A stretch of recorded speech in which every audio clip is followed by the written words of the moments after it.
Hello everyone, welcome to Sanjay Suman classes. आज हम लोग रेलवे ग्रुप डी 2018 का साइंस पेपर सॉल्व करेंगे। तो देखते हैं पहला क्वेश्चन। किरण 90 मीटर लंबे पूल में तैरती है। ये मानते हैं ये हो गया 90 मीटर।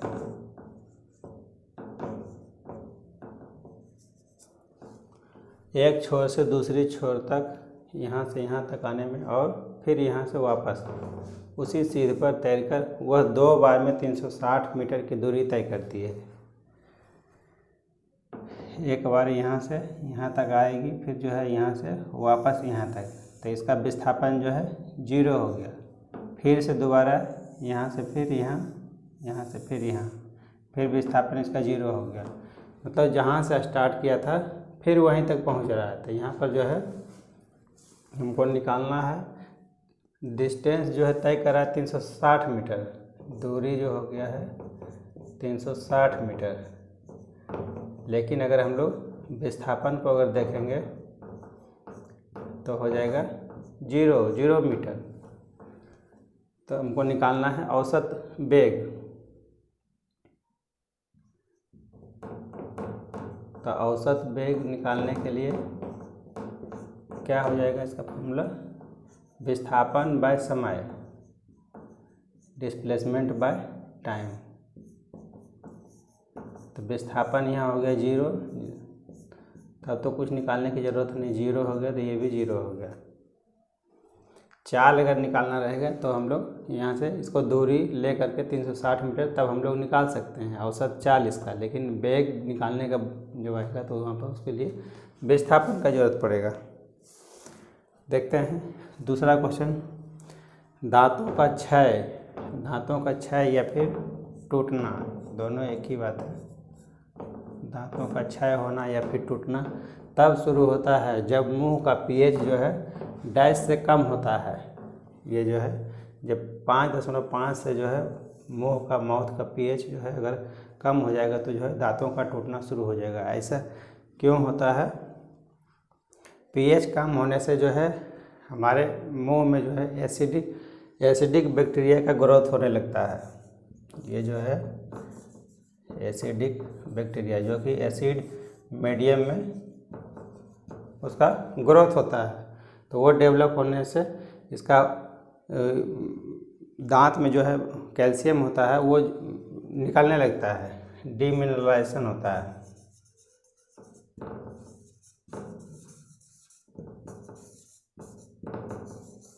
दांतों से जो है कैल्शियम का जो है वो बाहर निकलने लगता है, तो जिसके चलते जो है दांत जो है कमज़ोर हो जाता है और फिर वो टूटने लगता है और फिर उसमें कैविटी, उसमें जो है गड्ढा छेद बन जाता है। तो यही कारण है कि जो है ऐसे नेचुरली जो प्राकृतिक रूप से हमारे मुंह का जो है पीएच जो है न्यूट्रल रहता है, 7 के आसपास रहता है। जब हम लोग कुछ भी मीठा पदार्थ जो खाते हैं तो जो है दांतों में फंसा रहता है, जिसके चलते क्या होता है उसमें एसिडिक बैक्टीरिया का उसका ग्रोथ होने लगता है वहाँ। आगे देखते हैं नेक्स्ट क्वेश्चन।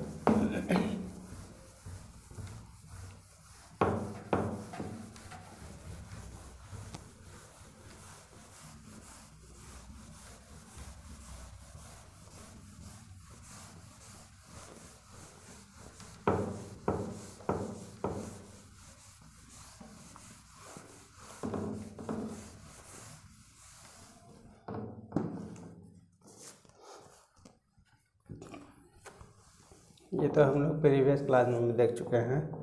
1 किलोवाट आवर बराबर 3.6 इंटू 10⁻6 जूल।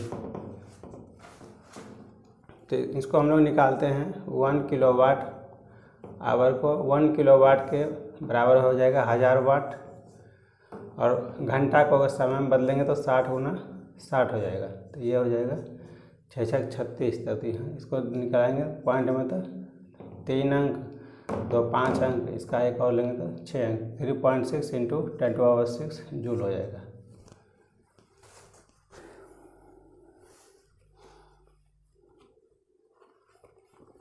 तीसरा क्वेश्चन, चौथा क्वेश्चन देखते हैं।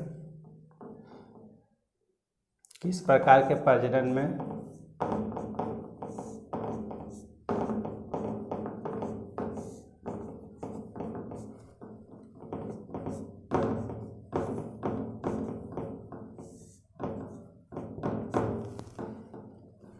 पूर्णवयस्क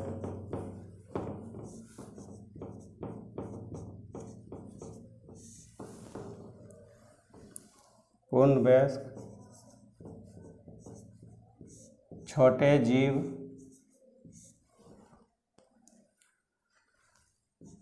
अपने जनक शरीर से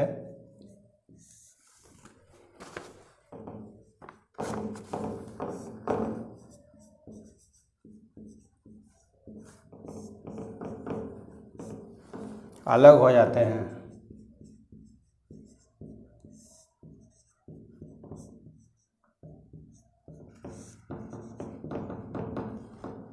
और एक नया स्वतंत्र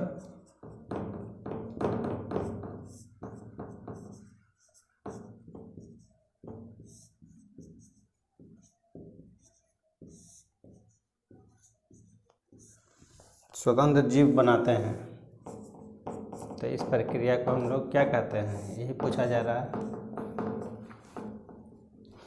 किस प्रकार के प्रजनन में पूर्णवयस्क छोटे जीव अपने जनक शरीर से अलग हो जाते हैं और एक नया स्वतंत्र जीव बनाते हैं? मुकुलन, या इसको हम लोग बडिंग बोलते हैं।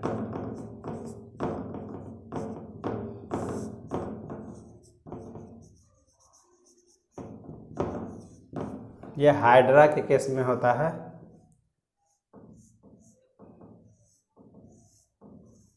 यहाँ से एक इसका बड़ निकलता है, यही जो है बड़ा होकर के ये इससे अलग हो जाता है।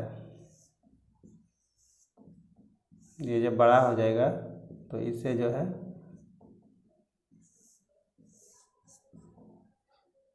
तो ये जो है तो ये अपना अलग अस्तित्व बना देगा। ये फिर जो है नया जीव बन गया है। तो इसमें जो है ये सेक्सुअल रिप्रोडक्शन नहीं होता है, इसमें जो है इससे एक बड़ निकलता है और वही जो है इसे होकर के अलग हो जाता है। तो ये कह रहा है किस प्रकार के प्रजनन पूर्णवयस्क अपने छोटे जीव अपने जनक शरीर से अलग हो जाते हैं और एक नया स्वतंत्र, इसका आंसर हो जाएगा मुकुलन या बडिंग। और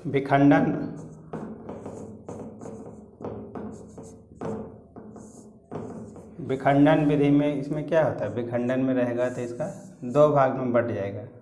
इसका जो है दो भाग में, ये पार्ट अलग हो जाएगा, ये पार्ट अलग हो जाएगा। बैक्टीरिया में इस तरह से डिवीजन होता है। तो ये विकल्प में बहुविखंडन दिया हुआ है, विखंडन दिया हुआ है, पुनर्जनन, रीजनरेशन, तो इसमें से कोई नहीं होगा। आगे देखते हैं next question. Dash connects bonds.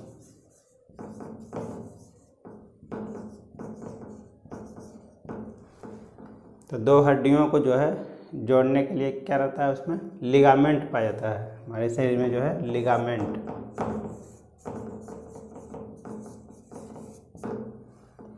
Connective tissue इसमें बता चुके हैं, एनिमल टिश्यू में, उसमें कनेक्टिव टिश्यू का टाइप है लिगामेंट, बोन, ये सब वो वीडियो देख सकते हैं इसमें एनिमल टिश्यू का।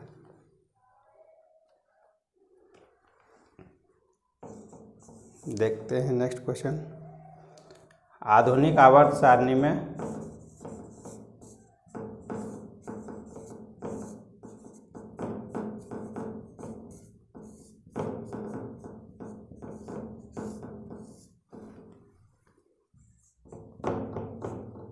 किस वर्ग में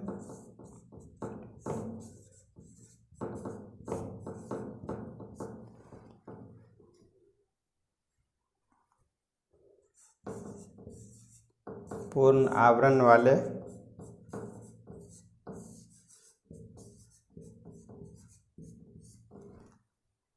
संयोजी इलेक्ट्रॉन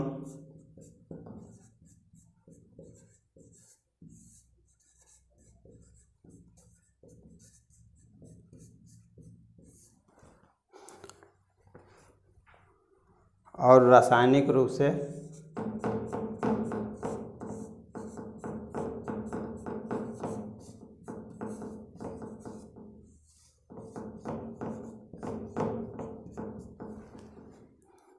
सक्रिय तत्व होते हैं।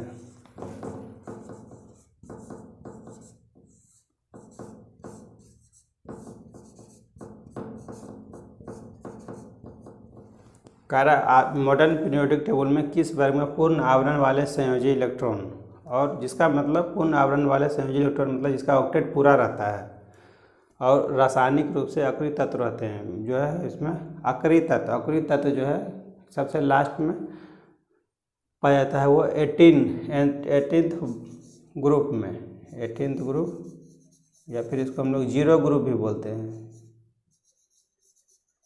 तो इसमें जो है सारा अक्रिय तत्व पाया जाता है, जिसे हो गया helium, neon, argon, krypton, radon, xenon, ये सभी जो है अक्रिय तत्व का उदाहरण है। आगे देखते हैं नेक्स्ट क्वेश्चन।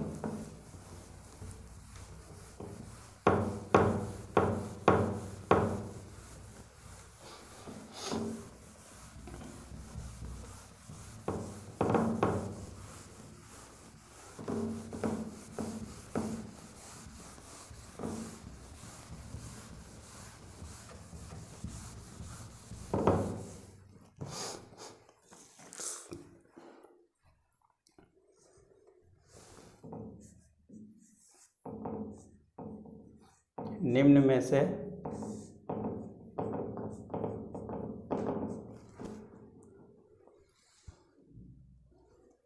में से कौन आर्किमिडीज के सिद्धांत पर आधारित नहीं है?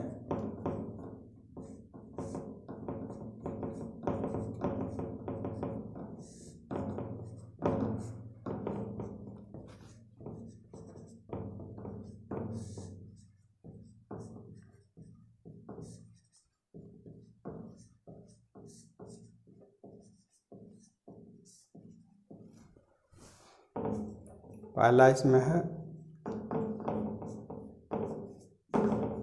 हाइड्रोमीटर,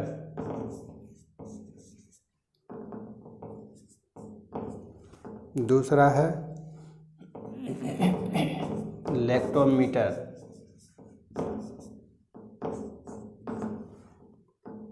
तीसरा है ओडोमीटर,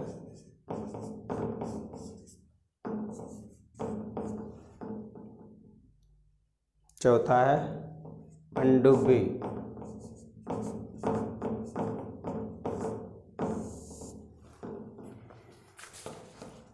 तो ये तो कौन सा इसमें आर्किमिडीज के सिद्धांत पर आधारित नहीं है?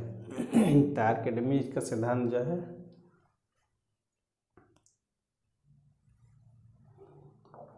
ये तो बहुत नीचे क्लास का ही है। आर्किमिडीज का सिद्धांत इसमें हाइड्रोमीटर, तो हाइड्रोमीटर से हम लोग क्या मापते हैं? लिक्विड का रिलेटिव डेंसिटी, उसका जो है हम लोग रिलेटिव डेंसिटी ऑफ लिक्विड, द्रव का जो है हम लोग घनत्व मापते हैं। लेक्टोमीटर, इसे प्योरिटी ऑफ मिल्क, दूध का शुद्धता, इससे हम लोग मापते हैं। ये भी इसी सिद्धांत पर आधारित है, आर्किमिडीज के सिद्धांत पर आधारित ही है। उसको वो भी स्पेसिफिक ग्रेविटी के आधार पर ही जो है वो दूध का शुद्धता मापता है। तीसरा हो गया ओडोमीटर। तो ओडोमीटर जो होता है ये डिस्टेंस मापता है, दूरी किसका? चलती हुई गाड़ी का, जैसे हो गया कार, हो गया कुछ भी गाड़ी का, कार, बाइसिकल, कुछ भी जो है उसका दूरी मापता है। और पनडुब्बी, ये भी तो आर्किमिडीज का सिद्धांत पर आधारित है। ये हो गया, ये लेक्टोमीटर, ये हो गया, और हाइड्रोमीटर। तो इसमें आंसर हो जाएगा इसका ओडोमीटर। ये जो है आर्किमिडीज के सिद्धांत पर आधारित नहीं है। ये छोटा सा उपकरण होता है जो कि कार में लगा हुआ रहता है, ओडोमीटर, जो उसका कितना दूरी तय करता है वो मापता है। आगे देखते हैं नेक्स्ट क्वेश्चन।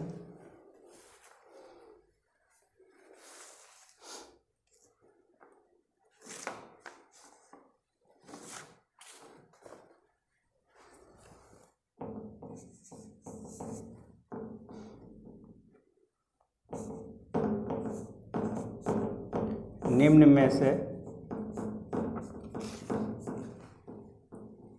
कौन सी क्रिया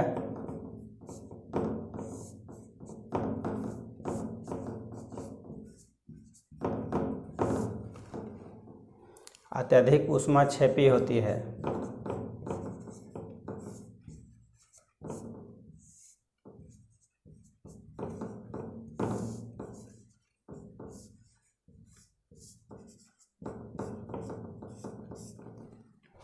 तो पहला है इसमें H2SO4 का जल में घुलना।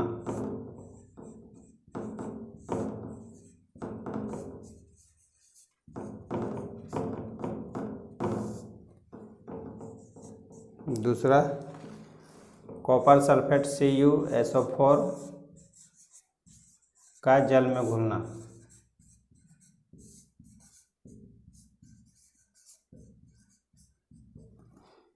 तीसरा है धोवन सोडा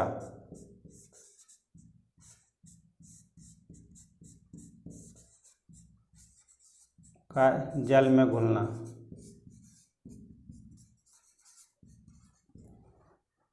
और लास्ट है चौथा ब्लीचिंग पाउडर का जल में घोलना।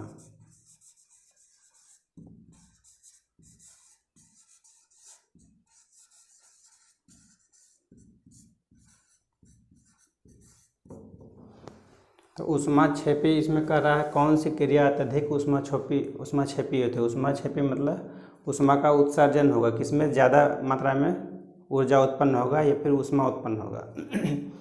तो H2 ब्लीचिंग पाउडर, यहाँ से देखते हैं H2SO4, ये जो है स्ट्रॉन्ग एसिड है, ये जो है बहुत तीव्र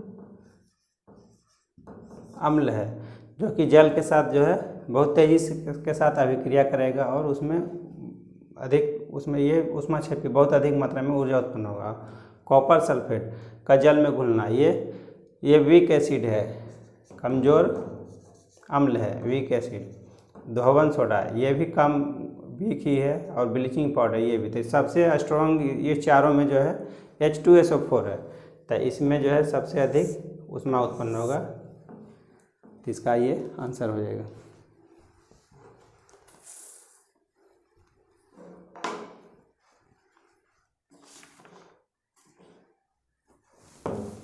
आगे देखते हैं नेक्स्ट क्वेश्चन।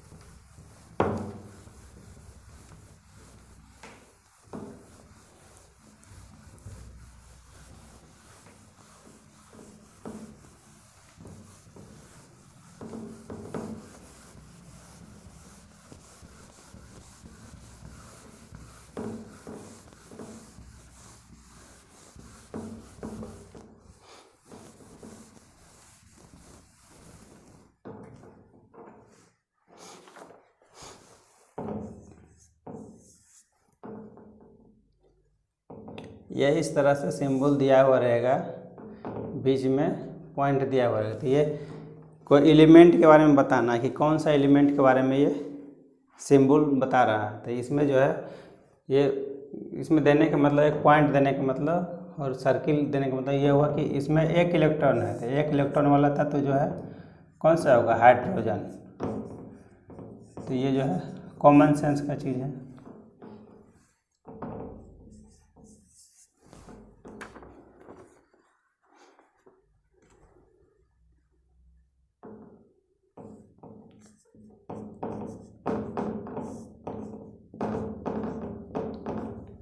बड़े परमाणुओं वाले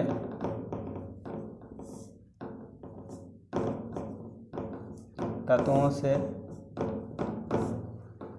बने बंध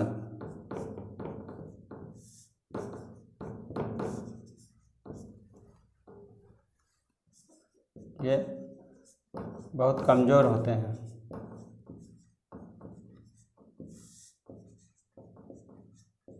ये सही है या फिर गलत है? बड़े परमाणु वाला तत्वों से छोटा रहेगा, छोटा परमाणु रहेगा तो जो है ये क्या रहेगा, ये एक दूसरे से मजबूत बंधन के द्वारा जुड़ा रहेगा। और जब परमाणु बड़ा रहेगा तब क्या हो जाएगा, ये दोनों के बीच में आकर्षण बल कम हो जाएगा। साइज बड़ा होने के चलते जो एक तो साइज इसका बड़ा हो जाएगा तो ये जो है बॉन्डिंग इसका जो है कमज़ोर हो जाएगा। तो जो जितना बड़ा परमाणु हो जाएगा उसका बॉन्डिंग उतना कमज़ोर होते जाएगा। उसका सरफेस एरिया पर भी निर्भर करता है।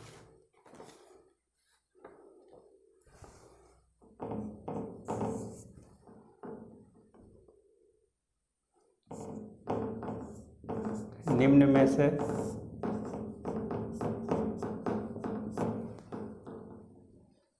किन युग्म की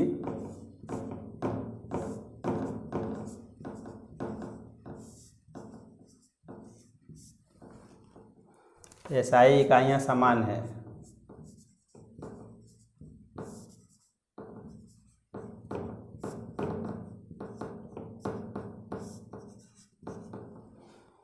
पहला दिया हुआ है बल व दूरी,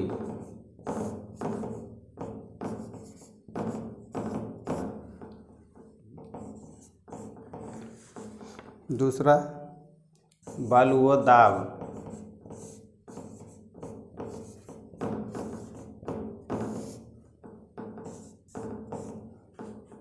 संवेग व बल,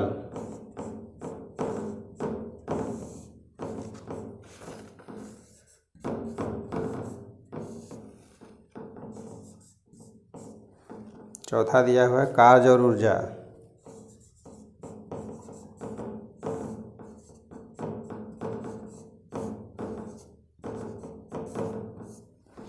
तो बल का क्या होता है, बल का न्यूटन और दूरी का हो जाएगा मीटर। बल का इसमें भी न्यूटन, दाब का होता है पास्कल और संवेग का होता है MV मीटर। मास हो जाएगा MLT -1, MLT -1 mass into velocity. और बल का क्या होता है M×A, इसका न्यूटन हो जाएगा। और कार्य और ऊर्जा, कार्य का भी जूल होता है, कार्य का SI मात्रक जूल, ऊर्जा का मात्रक भी जूल। तो ये इसका हो जाएगा, इसमें सबका समान हो जाएगा ये दोनों का। प्रकाश वर्ष जो है किसका इकाई है, प्रकाश वर्ष जो है ये दूरी का इकाई है। ये तारों वगैरह को नापने के लिए किया जाता है। एक वर्ष में प्रकाश द्वारा तय की गई दूरी को प्रकाश वर्ष कहते हैं। और एक सवाल है, ये एक सिंबल से दिया गया है,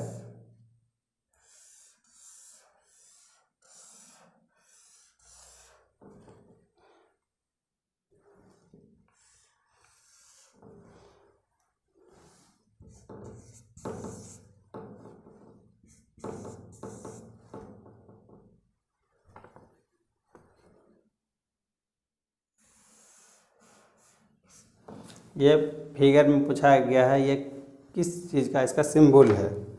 तो एक होता है रियोस्टेट, उसका जो है रियोस्टेट,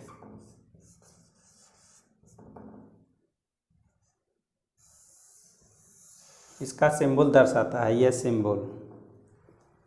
कुछ सिंबल से भी जो है सवाल इसमें आ रहा है।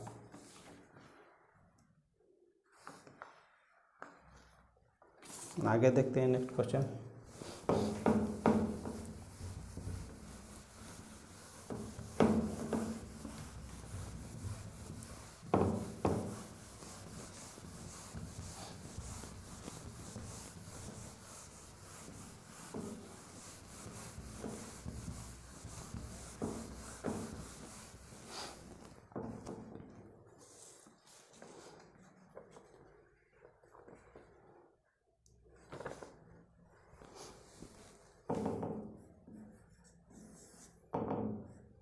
बारह किलोग्राम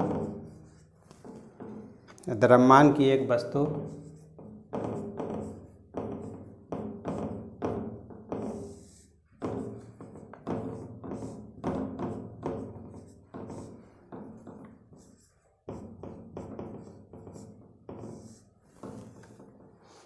भूमि से एक निश्चित ऊंचाई पर है।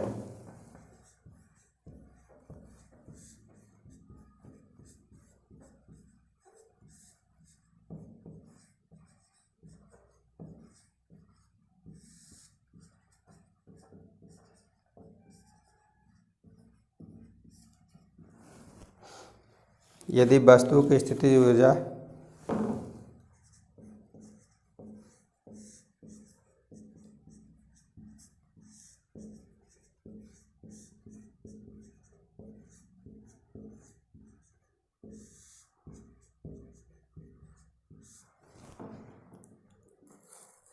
चार सौ 80 जूल है,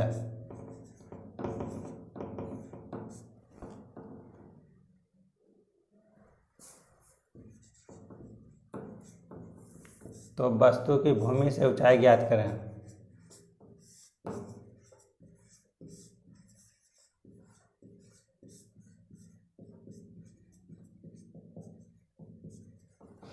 देश में दिया हुआ 12 किलोग्राम द्रव्यमान की एक वस्तु, तो इसमें लिख लेते हैं m बराबर 12 किलोग्राम। भूमि से एक निश्चित ऊंचाई पर, h नहीं मालूम है।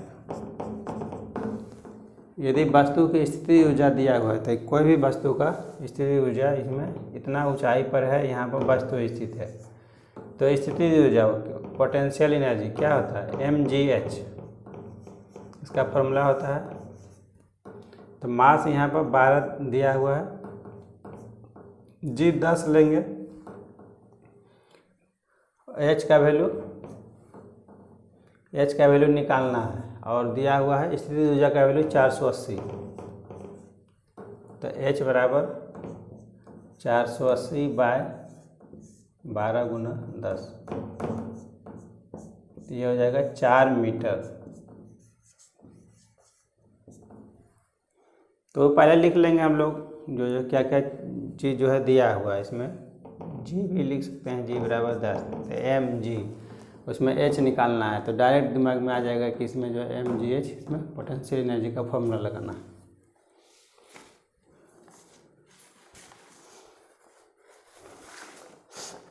आगे देखते हैं नेक्स्ट क्वेश्चन। एक कार का वेग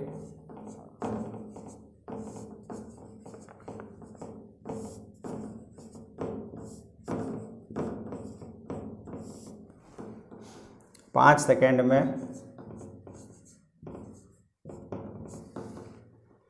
18 किलोमीटर में दिया, किलोमीटर पर आवर से 36 किलोमीटर पर आवर तक समान रूप से बढ़ता है।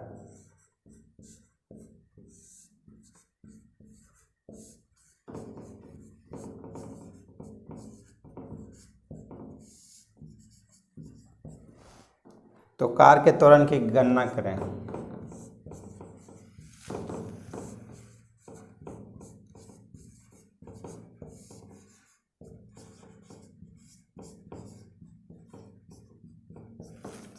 कह रहा है एक कार का वेग 5 सेकंड में 18 किलोमीटर पर आवर से 36 किलोमीटर पर आवर तक समान रूप से बढ़ता है, तो कार का इसमें त्वरण निकालना था। दिया हुआ है इसमें क्या क्या, टाइम दिया हुआ है 5 सेकंड, 18 किलोमीटर पर आवर से 36 किलोमीटर पर आवर होता है। प्रारंभिक वेग उसका 18 हो गया और अंतिम वेग हो गया 36 किलोमीटर पर आवर, तो u बराबर हो जाएगा 18 किलोमीटर पर आवर। इसको हम लोग मीटर पर सेकंड में बनाएंगे, क्योंकि यहाँ पर एक यूनिट जो है सेकंड में है टाइम, तो इसको बनाएंगे 5/18 से गुना करेंगे, तो 18 कट जाएगा, ये 5 हो जाएगा, 5 मीटर पर सेकंड। अब भी बराबर ये हो गया 36 किलोमीटर पर आवर, तो 36 में भी इसमें 5/18 से गुना करेंगे, ये 18 दूनी 36 2 10, ये हो गया 10 मीटर पर सेकंड। अंतिम वेग 10 मीटर और इनिशियल वेलोसिटी। अब देखिए इसमें निकालना क्या है, ए त्वरण निकालना है, कार का त्वरण इसमें क्या होगा, तो ए बराबर, तो यही जितना वैल्यू दिया हुआ रहेगा उतना ही अगर हम लोग लिख देंगे तो अपने आप पता चल जाएगा कि किसमें कौन फॉर्मूला हमको लगाना है। VUAT, VUAT इसमें जो है V बराबर U प्लस AT, तो V का वैल्यू हो गया 10, U का वैल्यू 5 प्लस A का वैल्यू निकालना है, टाइम का वैल्यू 5 सेकेंड, तो ये हो गया 10 माइनस, ये आ जाएगा 10 माइनस 5 बराबर 80, तो 5 बराबर यहाँ पर AT का वैल्यू तो 5 है, 5A, तो A बराबर हो जाएगा यहाँ पर 1 मीटर पर सेकेंड स्क्वायर। ये हो गया कार का त्वरण निकल गया। अब आगे देखते हैं नेक्स्ट क्वेश्चन।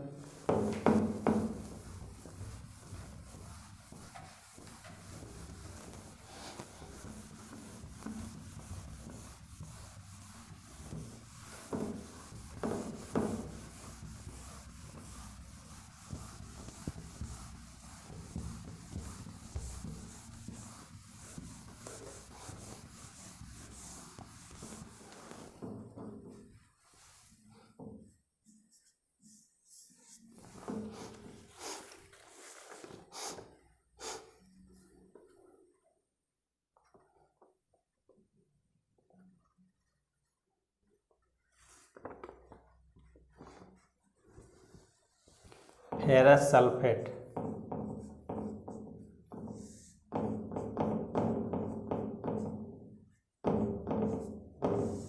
ये क्रिस्टल के रूप में रहेगा।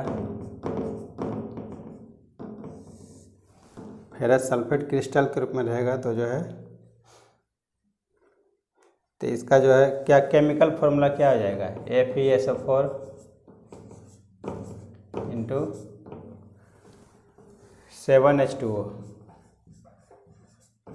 तो इसको तो याद रखना पड़ेगा केमिकल फॉर्मूला को, केमिकल फॉर्मूला से भी डायरेक्ट सवाल आ रहा है।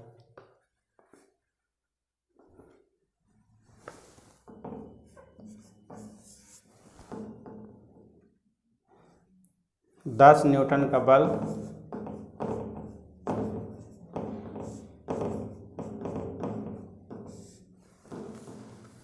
किसी वस्तु पर कार्य कर रहा है,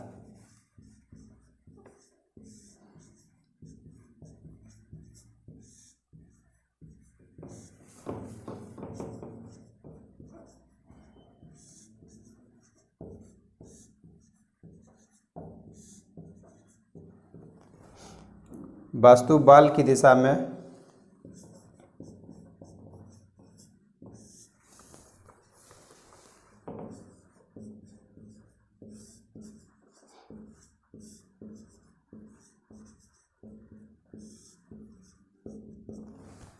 पाँच मीटर विस्थापित होती है।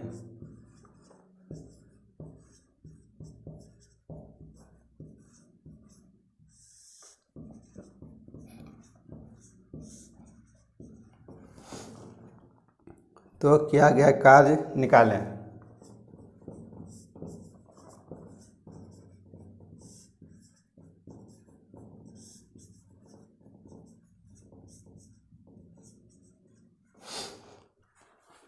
तो इसका जो है 10 न्यूटन का बल किसी वस्तु पर कार्य कर रहा है, वस्तु जो है बल की दिशा में, ये जो है मान लेते हैं ये कोई एक वस्तु है, इसको जो है इस पर 10 न्यूटन का बल इस पर लगाया जा रहा है। तो ये क्या कर रहा है, इसमें ये यहाँ से यहाँ तक आ रहा है, 5 मीटर विस्थापित हो रहा है, इसका दूरी यहाँ से यहाँ तक है। तो जिस दिशा में इसको ठेल रहा है उसी दिशा में आगे बढ़ रहा है, तो बल की दिशा में ही। तो यहाँ पर इसका W बराबर FS cos थीटा, फॉर्मूला पर भी सवाल पूछा गया था, इस फॉर्मूला को प्रीवियस क्लास में हम देख चुके हैं। W बराबर FS cos थीटा, अगर इस दिशा में विस्थापित हो जाएगा तो ये तो 0 डिग्री हो जाएगा। यहाँ पर जिस दिशा में वस्तु को ठेल रहे हैं, जिस दिशा में बल लगा रहे हैं, उसी दिशा में वस्तु का विस्थापन हो रहा है। तो एंगल यहाँ पर cos 0 0 हो गया, cos 0 1, cos थीटा का वैल्यू यहाँ पर 0 हो रहा है, तो थीटा का वैल्यू वहाँ हो जाएगा, तो cos 0 1 होता है। तो यहाँ हो जाएगा W बराबर FS।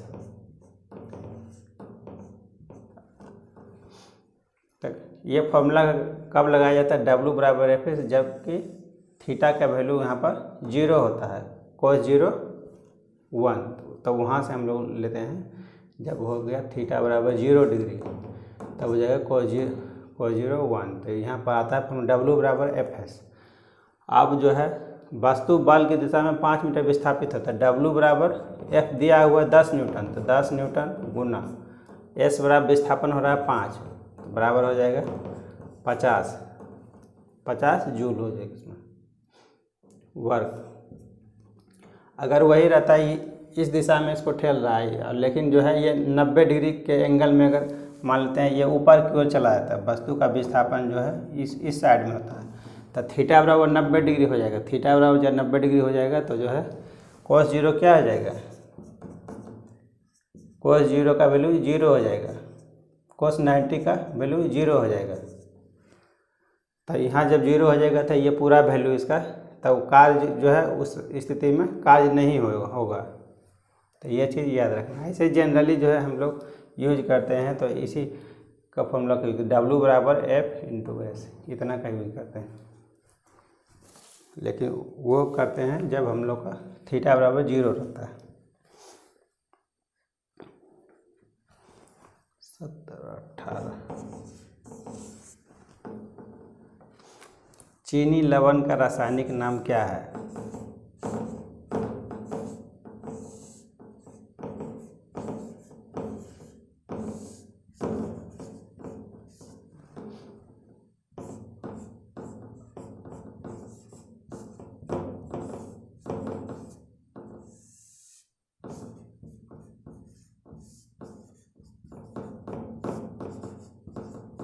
चीनी लवण क्या होता है, जिसका उपयोग हम लोग चीनी व्यंजन तैयार करने में करते हैं।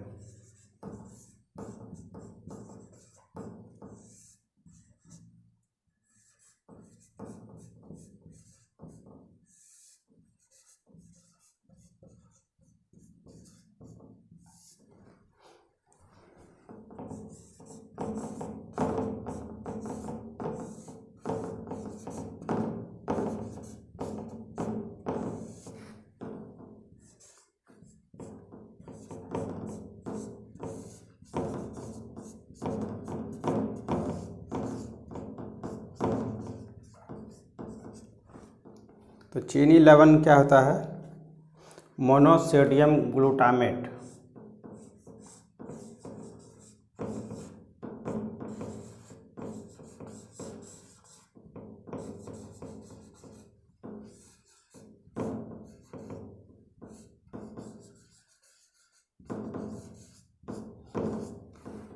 मोनोसोडियम ग्लूटामेट, या तो इसको हम लोग बोलते हैं सोडियम ग्लूटामेट भी बोलते हैं।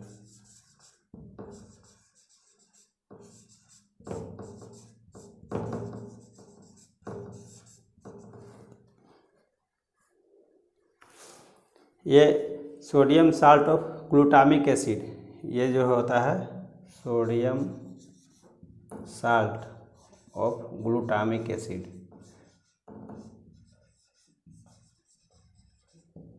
इससे बनता है। ये प्रकृति में कहाँ पाया जाता है, टमाटर में पाया जाता है, टोमेटो और चीज़, ये दोनों में प्राकृतिक रूप से पाया जाता है। इसका हम लोग चीनी व्यंजन बनाने में करते हैं। इसका जो है फ्लेवर बढ़ाने के लिए, फूड का जो है फ्लेवर उसका बढ़ाने के लिए इसका हम लोग उपयोग करते हैं।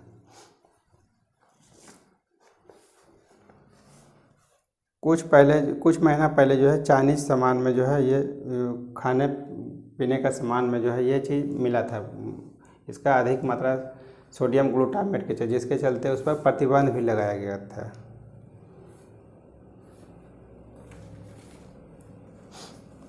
आगे देखते हैं नेक्स्ट क्वेश्चन।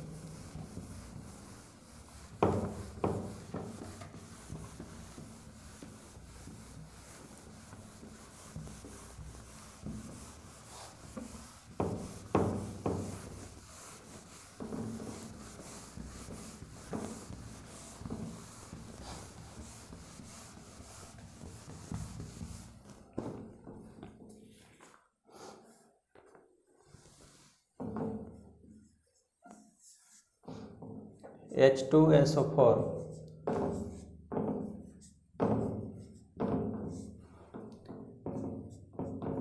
का आणविक द्रव्यमान निकालना है।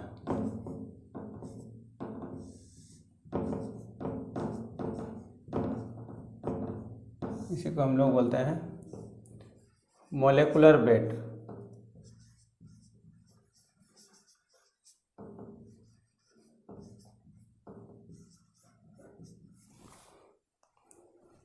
तो हाइड्रोजन का इसमें 2 होता है परमाणु द्रव्यमान, 2 गुना 1 हो गया, प्लस सल्फर का कितना होता है 16, उसका परमाणु संख्या होता है, परमाणु द्रव्यमान 32 होता है, ये हो गया 32, प्लस ऑक्सीजन का 8 होता है परमाणु संख्या, 16 इसका परमाणु द्रव्यमान, तो 16 गुना 4, तो ये हो गया 2 प्लस 32 प्लस 64, तो हो जाएगा 4 2 6 2 8 और 9 98, ये निकल गया। ये जो है सल्फ्यूरिक अम्ल का आणविक द्रव्यमान। तो सभी का उसका जो है परमाणु द्रव्यमान लिखना है और उसमें जितना जो है गुना है उसको भी करते जाना, जितना परमाणु है उतना से गुना कर देना।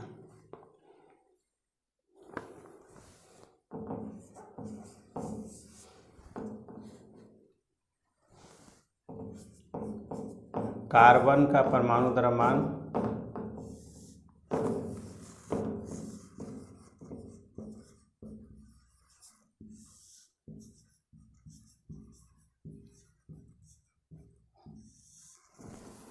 12 है।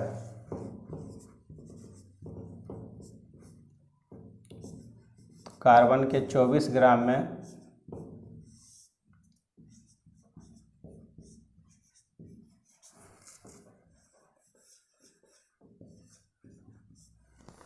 अणुओं की संख्या ज्ञात करें।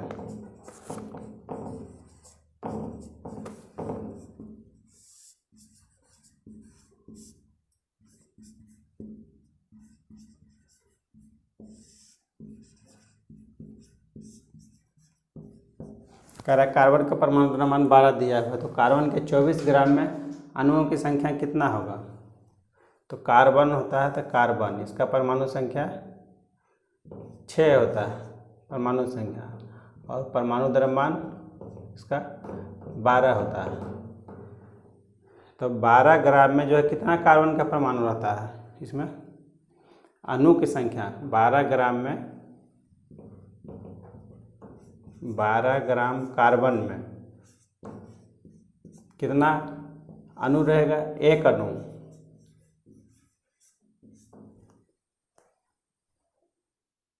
तो कोई इसमें यहाँ पर दिया हुआ नहीं है, कोई कंपाउंड का नहीं दिया हुआ कि किस कंपाउंड में हम लोग निकालेंगे, तो ऐसे ही सिर्फ डायरेक्ट कार्बन का ही निकालेंगे, नहीं दिया हुआ तो 12 ग्राम परमाणु द्रव्यमान 12 इसको, तो 12 ग्राम कार्बन में एक अणु होता है, इसीलिए 1 ग्राम कार्बन में कितना अणु हो जाएगा 1/12, इसीलिए 24 में निकालने के लिए पूछ रहा है 24 ग्राम में, तो इसका हो जाएगा 1/12 गुना 24, तो हो जाएगा 2, मतलब 24 ग्राम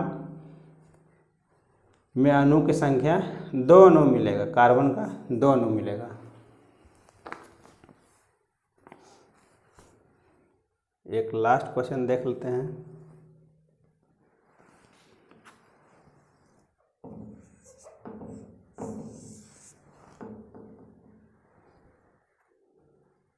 दस वोल्ट के विभवांतर वाले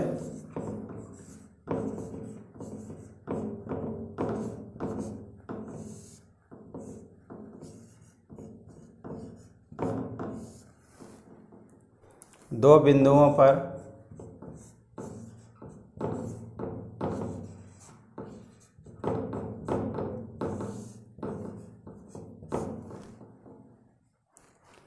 दो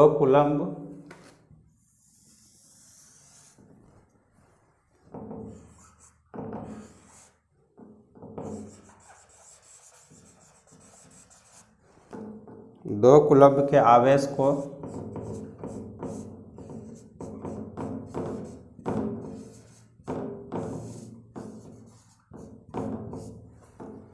स्थानांतरित करने के लिए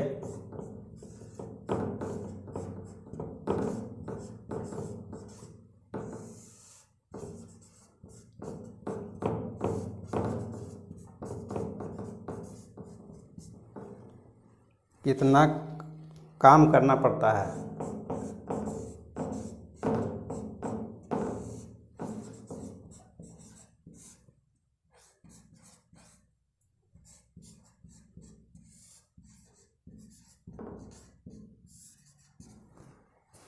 तो इसमें दिया क्या क्या हुआ, पहले वो चीज़ हम लोग लिख लेंगे तो फॉर्मूला अपने आप मिलता है। तो यहाँ विभवांतर दिया हुआ, पोटेंशियल डिफरेंस दिया हुआ 10 वोल्ट। कूलम्ब, क्यू दिया हुआ है, क्यू चार्ज को हम लोग क्यू से लिखते हैं, तो ये दिया हुआ है 2 कूलम्ब। क्यू दिया हुआ है, भी दिया हुआ है, क्यू भी, तो वर्क बराबर होता है क्यू भी, इलेक्ट्रिसिटी में वर्क बराबर क्यू भी। तो क्यू दिया हुआ है 2 कूलम्ब और भी दिया हुआ है 10 वोल्ट, तो ये हो जाएगा 10 दूनी 20 जूल हो जाएगा। इसका वर्क का यूनिट जूल होता है। इस तरह से आज हम लोग इसमें साइंस पेपर का जो है सॉल्व किए। अब आगे हम लोग देखेंगे नेक्स्ट क्लास में। Thank you for watching.